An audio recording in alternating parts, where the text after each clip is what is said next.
Y en esta tarde saludamos a Francisco Rivas, director general del Observatorio Nacional Ciudadano. Francisco, muy buena tarde, ¿cómo estás? ¿Qué tal, Adán? Un gusto estar contigo y con tu auditorio. Buenas tardes.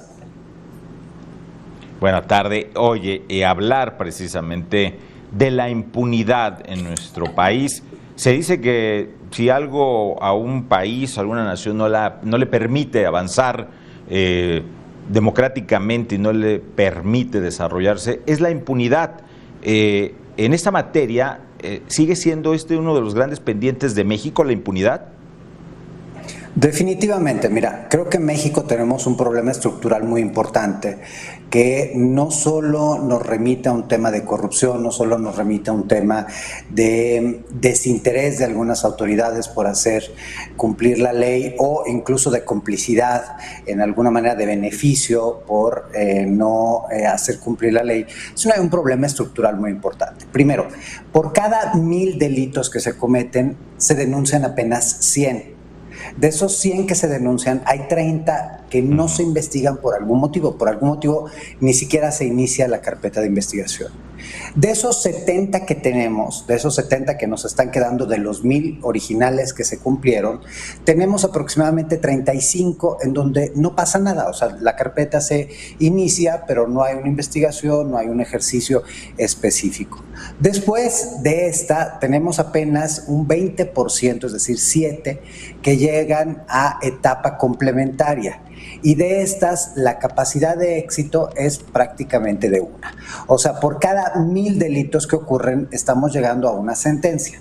Obviamente esto en números generales, donde tenemos pues delitos en donde es más fácil que haya una sentencia condenatoria, como es el caso del homicidio doloso, y hay otras que es más difícil, como es el caso de la extorsión, donde prácticamente no tenemos ningún acceso a la justicia para las víctimas. Pero digamos que en promedio es este. ¿Por qué sucede esto? Pues primero porque si bien implementamos una reforma del sistema de justicia penal, las denuncias que nosotros hacemos a las policías y que según el sistema de justicia penal deberían ser el inicio de una investigación, o sea, el policía debería ser el primer respondiente que da parte a la autoridad ministerial, a la autoridad de procuración de justicia, en realidad eso no ocurre.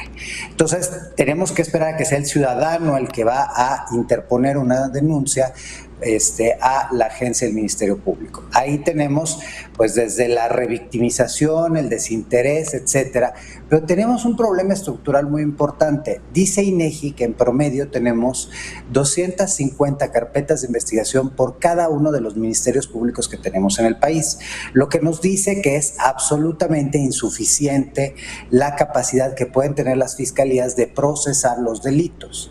Y luego pues tenemos también las deficiencias propias de una institución en donde no hay tecnología, donde los servidores públicos no están suficientemente capacitados, no están suficientemente motivados, tienen salarios indignos, tienen horarios de trabajo enormes. Pensemos simple y sencillamente a la situación de cuánto gana un ministerio público.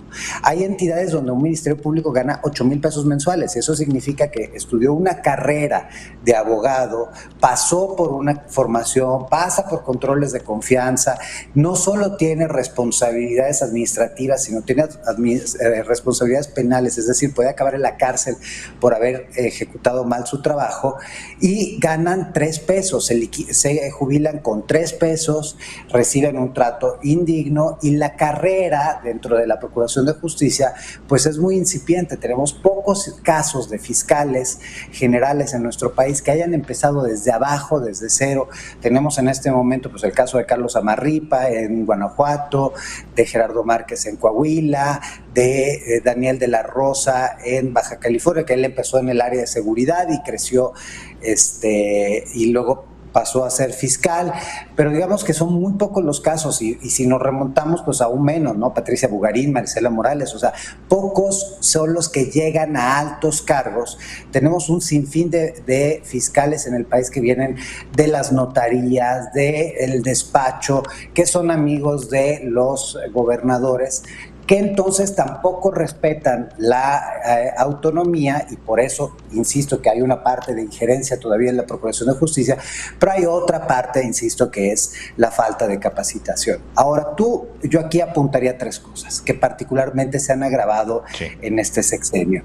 Si bien En los últimos 3 sexenios se ha dado más importancia a la parte policial.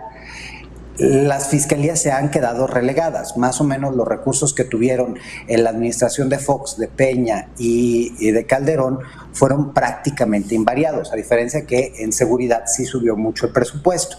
Y mucho es relativamente porque México siempre ha gastado poco y mal en materia de seguridad y justicia.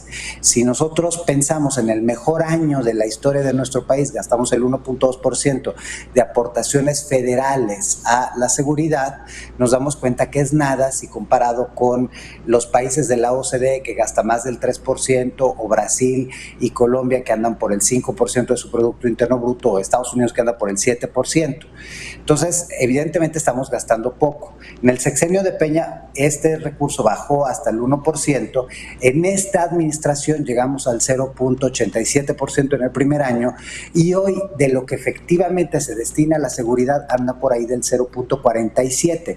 Es decir, estamos gastando menos, o sea, estamos invirtiendo menos en seguridad y justicia que en el sexenio de Fox cuando teníamos una situación muy importante. Esto lo tenemos evidenciado en uno de estos estudios, que es el estudio sobre gasto en materia de seguridad pública, y el otro es el tema también de estrategia. No tenemos una estrategia en materia de seguridad que ayude a que se pueda tener un ejercicio que va desde las policías locales, desde la Guardia Nacional, a llevar precisamente una buena detención, un caso de trabajo para tener una buena cadena de custodia, para tener un ejercicio de entrega de un imputado adecuadamente a la Fiscalía. Entonces ya llega todo contaminado y la Fiscalía puede hacer poco.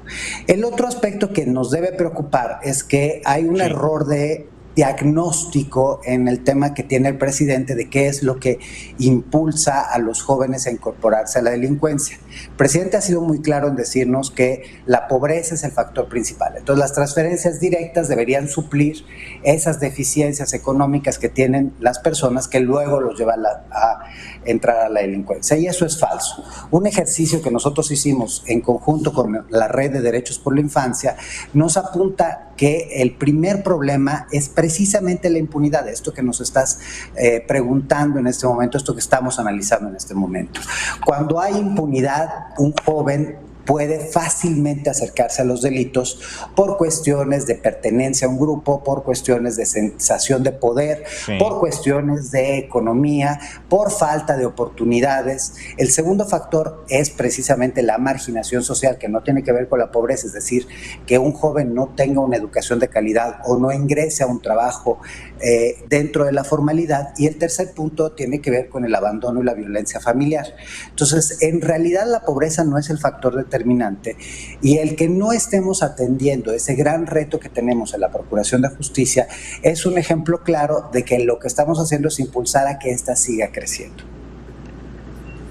Francisco, estos casos que de repente tenemos emblemáticos que dejan esta sensación y percepción de impunidad, ¿qué tanto vienen a abonar a la no confianza en las autoridades?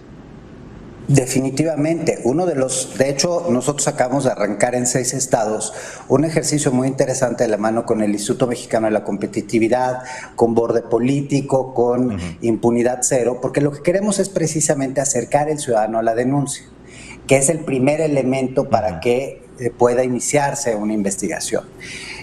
Aquí lo que hicimos es, a través de cuestionarios, a través de personas que están en las fiscalías, que son totalmente donados por la sociedad civil, y un chatbot que tenemos que se llama Norma, las personas pueden hacer una denuncia en 15 minutos máximo, imprimir la información y llegar al Ministerio Público y entregarla.